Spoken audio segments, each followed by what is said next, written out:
નમસ્કાર દર્શક મિત્રો, જય શ્રી કૃષ્ણ.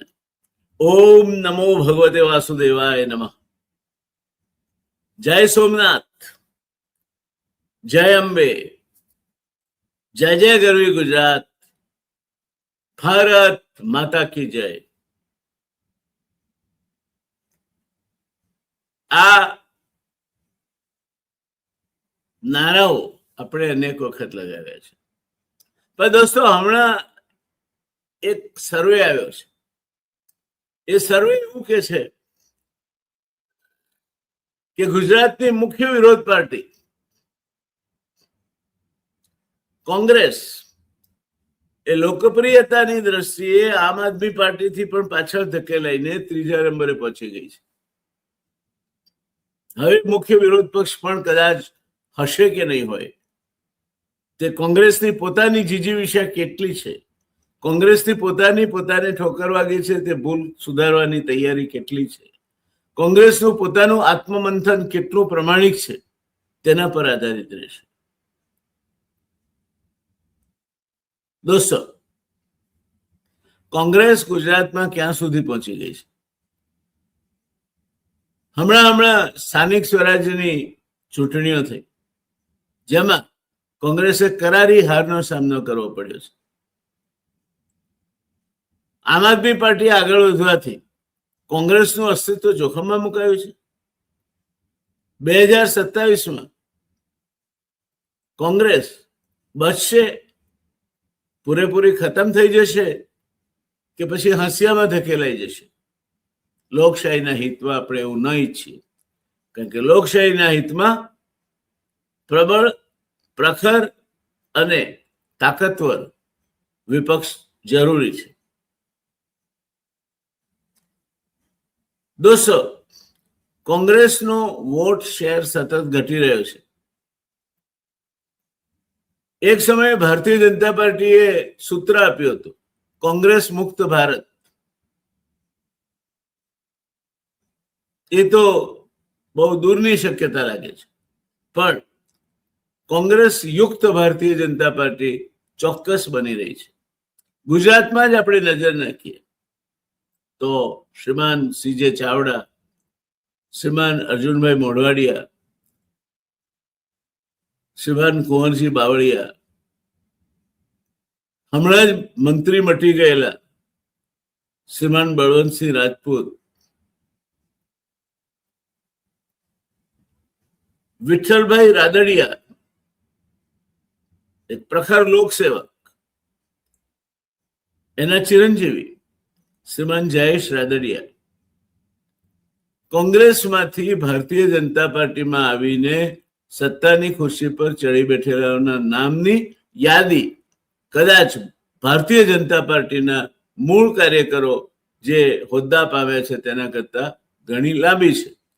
અને એટલે એક મહાવિચક્ષણ ચાણક્ય ભારતીય જનતા પાર્ટીના ચંદ્રકાંત પાટીલે એક નવી શોધ કરી છે, પેજ પ્રમુખની. હવે તમને જથ્થાબંધ પેજ પ્રમુખો જોવા મળે છે, સ્કૂટર પર લખેલું જોવા મળે છે, પેજ પ્રમુખ ભારતીય જનતા પાર્ટી. અને એમાં મસ્ત છે માણસ, કારણ કે એને કોઈ સરકારી અમલદાર, ટોલ નાકા વાળો કોઈ સતાવતું નથી, પેજ પ્રમુખ છે. તો દોસ્તો, મેં કહ્યું તેમ કોંગ્રેસનો વોટ શેર સતત ઘટી રહ્યો છે. નેતાઓ રાજીનામા આપી રહ્યા છે, ભારતીય જનતા પાર્ટીમાં જઈને મંત્રી બની રહ્યા છે, સંગઠન તૂટી રહ્યું છે. સંગઠન નામે બહુ જાજુ હોય તેવું દેખાતું નથી. રાહુલ અને પ્રિયંકાજી આવે છે, પણ અસર શૂન્ય. જેમ પલ્લી નીકળે ગામડા ગામમાં કે કોઈ અમારા સિદ્ધપુર જેવા શહેરમાં, તો એ પલ્લીની આજુબાજુ ભુવાની પાછળ એક ટોળું દોડતું હોય છે.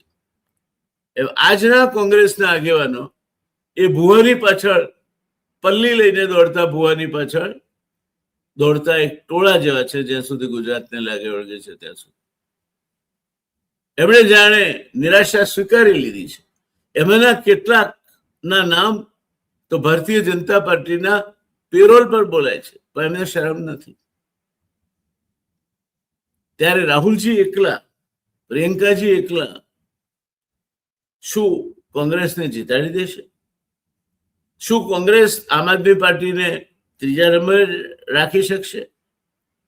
દોસ્તો, એ ના ભૂલીએ આપણે કે ગુજરાતમાં એક સમયે કોંગ્રેસ મજબૂત હતી. 1985માં માધવસિંહભાઈ સોલંકી 149 બેઠકો સાથે વિધાનસભાની ચૂંટણી જીત્યા હતા, અને ત્યારે એક પણ વિરોધ પક્ષ એવો નહોતો કે જેની પાસે માન્ય વિરોધ પક્ષ બનવા માટે 10% એટલે 19 બેઠકો પણ હોય. અને છતાં આ બધા જ વિરોધ પક્ષોના સંયુક્ત ગઠબંધનને કોંગ્રેસે ઉદારતાપૂર્વક વિપક્ષની માન્યતા આપી હતી ને વિપક્ષના નેતા તરીકે દલસુખભાઈ ગોધાણીને બનાવ્યા હતા. કેબિનેટ મિનિસ્ટરનું સ્ટેટસ પણ આપ્યું હતું. આ કોંગ્રેસ છે. ગુજરાતમાં એક સમયે કોંગ્રેસ મજબૂત હતી દોસ્તો, મેં કહ્યું તે પ્રમાણે, પણ આજે તે માત્ર નામજોગ છે. જાતિ સમીકરણ, પટેલ આંદોલન, ઠાકોર સેના, બધું બીજેપી અને આમ આદમી પાર્ટી ના હાથમાં હાથ નાખીને ચાલી રહ્યું છે. કોંગ્રેસ પાસે હવે કદાચ વિઝન નથી, હતાશા છે, નેતૃત્વ નથી, નિરાશા છે, તાકાત નથી, ફરી બેઠા થવાની જીજીવિષા પણ નથી. દોસ્તો, લોકતંત્ર માટે મજબૂત વિરોધ પક્ષ જરૂરી છે. કોંગ્રેસ આ ભૂમિકા ભજવી શકશે? હજુ આજે પણ એનો 30% જેટલો ગ્રામ્ય વિસ્તારમાં મત છે, પણ એ પણ હકીકત છે કે એના જિલ્લાના પ્રમુખના ગામમાંથી ભારતીય જનતા પાર્ટી તગડી બહુમતી મેળવી જાય છે. આવા એમના નેતાઓ છે.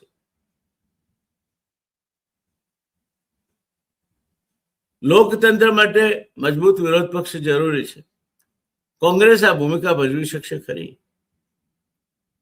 કે પછી તેનો અંત આવી ગયો છે? દોસ્તો, કોંગ્રેસના ભાવિનું ભવિષ્ય કથન તમે કરો. હું અથવા કોઈ કોંગ્રેસ કે ભારતીય જનતા પાર્ટી કે આમ આદમી પાર્ટી વાળા કરે તે નહીં. મારા દર્શક મિત્રો કોંગ્રેસનું ભાવિ શું છે તે વિશે કોમેન્ટ કરે અને જણાવે પોતાનો અભિપ્રાય કે કોંગ્રેસ કઈ દિશામાં જઈ રહી છે. શું ગુજરાત એ તરફ જઈ રહ્યું છે કે જ્યારે હજુ પણ ભારતીય જનતા પાર્ટીનું રાજ્ય યાવશચંદ્ર દિવાકરો ચાલ્યા કરે, ગમે તેટલા કૌભાંડો પકડાય, ડેરીના ચેરમેનોના અમાપ પૈસા ખાઈ જવાની ખાયકીના કિસ્સાઓ બહાર આવે, જે થવું હોય તે થાય, બળાત્કાર થાય, આબરૂ લૂંટાય, જે થવું હોય તે થાય, પણ ભારતીય જનતા પાર્ટી સિવાય બીજો કોઈ પક્ષ છે જ નહીં પ્રજાના મનમાં. એ નિર્મલ્ય પ્રજા છે લોકશાહી માટે, એમ કેવું તમને યોગ્ય લાગે છે ખરો? આ મારો પ્રશ્ન છે, મારો અવલોકન નથી. તો દોસ્તો, તમારા પ્રત્યુત્તરની રાહ જોઈશ કોમેન્ટ બોક્સમાં. અને તમારી આ ચેનલ આ પ્રકારના પ્રશ્નો તમારી સામે મુકતી રહેશે. એટલે ધ રિયલ ડિબેટ ચેનલને સબસ્ક્રાઇબ કરો. એને ઘણું ગજું કાઢ્યું છે, ઘણે બધે જોવાય છે. સબસ્ક્રાઇબ કરો અને બેલ આઇકન દબાવી અને રજીસ્ટર પણ કરો, જેથી અમારો કોઈ પણ નવો વિડીયો મુકાય તમારા સુધી પહોંચતો હોય. તો આજે બસ આટલું જ દોસ્તો. તમારા પ્રતિભાવ અને પ્રત્યુત્તરની રાહ જોઈશ. અને ધી રિયલ ડિબેટ ચેનલ માટે એક એવી ચેનલ જે તમારી સામે મૂળ વિગતો સાથે પ્રશ્નો ઉભા કરે છે, પ્રશ્નો ઉભા કરવાની તાકાત ધરાવે છે, તેને તમારા આશીર્વાદ તો જ મળે જો તમે એ ચેનલમાં સબસ્ક્રાઇબ કરો. અને સબસ્ક્રાઇબ કરવાનો એક પૈસો નથી, અમને હૂંફ મળશે એ વાત ચોક્કસ. બાકી તમારે ફદિયું ગજવામાંથી ખર્ચવાનું નથી. તમારી ભાવિ પેઢીના હિતમાં, લોકશાહીના હિતમાં, સાચી ચર્ચાના હિતમાં તમે આટલું નહીં કરો. જવાબ તમારા પર છોડો છો. જય હિન્દ, જય જય ગરવી ગુજરાત.